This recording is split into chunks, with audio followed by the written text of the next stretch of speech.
Alright, John, here we have your 32nd scale Code 3 truck. This is a Seagrave engine, engine 68 from the New York Fire Department. Actually, Fire Department of New York, FDNY. This is the New York Yankees edition of it. Again, engine 68. Of course, you've seen the truck. With the Bronx 68 on the roof of the cab, along with New York Yankees decals here under the front lights. Bronx Bombers across the windshield. Your 9/11 slogan, all gave some gave all, up top. Again, with the pinstripes, traditional New York Yankee pinstripes on the cab. Strike through on the numbers as well. It looks pretty cool. 68 on the back. Also a couple of New York logos on the sides as well there. So pretty cool truck. This is for your son's birthday. Coming up here soon, a couple weeks. You wanted me to get it finished for you, so it is done up. Also, front bumper guides too. A little New York baseball bats, white baseball bats with New York. It needs to be turned around just a little bit. There we go. With New York on those as well. And I just realized I didn't hook these old connections back up. I will hook those up when I get finished with the video. Need to put those hose connections back on the front pump part. So anyway.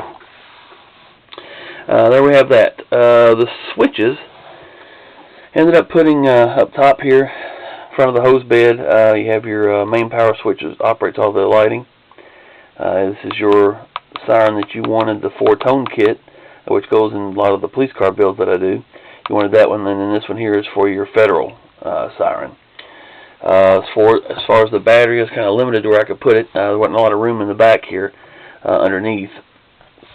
Hose bed, I couldn't take it out because this metal is actually the way it's cut. There's just not a lot of room under there for the battery to fit. So what I ended up doing is taking your pump panel, control panel here, trimming the sides off of it where it normally locks into the hose bed and the cab, and fixed it where this will slide up. Now I'm not going to slide it up all the way right now because, well, to be honest with you, I won't be able to get it back on there probably during the video, and I know my camera battery is going to run down on me. But as you can see, this is slides straight up, and you start running. So I'm going to go ahead and show it to you. It just slides straight up. The battery is located right here. So easy to access, easy to change, but yet kind of out of reach and out of sight as well. So let's go ahead and put this back in here, and I'm probably going to have an issue, no doubt. Never fails when I talk about how easy something is, it never ends up that way on camera. Oh, look at there. There we go. There we go. Fits pretty snug. I wouldn't carry the engine by it, but it fits pretty snug. Like I said, you can never even tell that it was cut away. So I did a nice, just bragging on myself. I did a nice little job there. Like I said, you can't even tell it was ever cut on at all. You gotta love your small Dremel tool with a rotary cutter on it. So anyway. Let's go ahead and hit the lights. Turn this on. Of course, you can already see your side strobes. With this, I did 2 lights in each of the rooftop lights, my overhead lights, locking so they're shining up. You'll see there's 2 LEDs in each overhead light, wig-wag pattern, triple flash on each one, and I have them so they'll kind of alternate between the light bars as well. So they're not all like all the right ones and all the left ones. I'll actually break those up a little bit.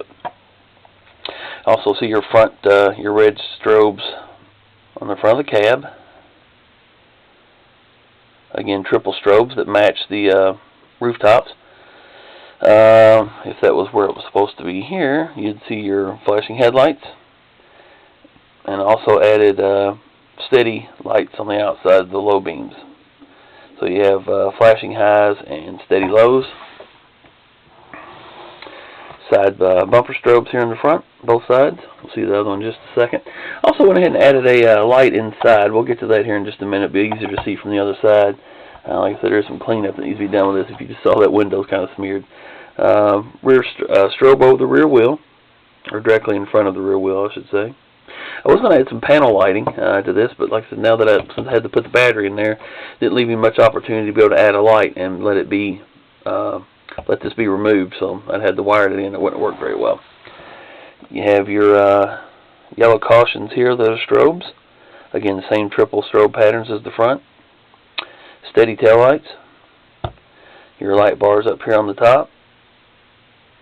I'm just going to be honest with you. The way these light bars are set up, they're pretty difficult to get LEDs in. I use my normal LEDs that I use on this type of deal, and they were, this one needs to be straightened up just a little bit. For some reason or other, cutting into that light bar, it just not allowing as much light come through there as I like. Still pretty bright. I mean, they still look nice. You can definitely pick them up. But anyway, that's the best that can be done with them. Like I said, they look fine in person. It's just that I'm a little picky, I guess. Pretty picky. Again, on your passenger side, you have your strobe in front of the rear wheel. And, of course, as I mentioned, the front bumper strobe up here as well. Again, if you look inside the cab, you'll be able to see I added like a work light in there. So you have that inside the cab.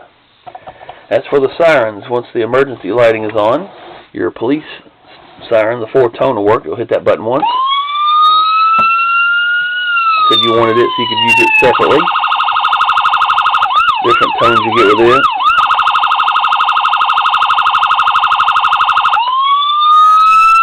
And if you hit your slide switches over on the driver's side, you get your federal.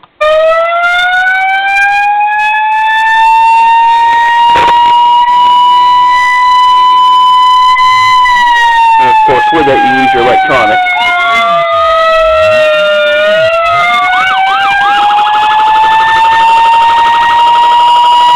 You have all that going, have the air horns on there.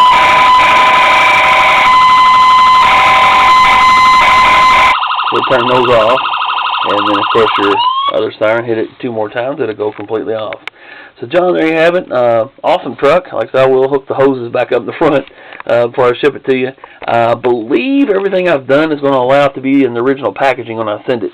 I want to be obviously very careful, make sure I don't pull nothing off, but I think everything's flush or recessed enough on this to where the original packaging won't affect it, so I'll probably be able to put it in there. So John, I appreciate your patience. Of course, you know, you didn't need this one until second week of November, but anyway, I took my time on it as usual, and I know I still have your other Code 3, you have another truck up here, also 2 trucks, I'm sorry, and then a couple of the 64th Tahoes from Jada. I'll try to get those knocked out as soon as possible, man.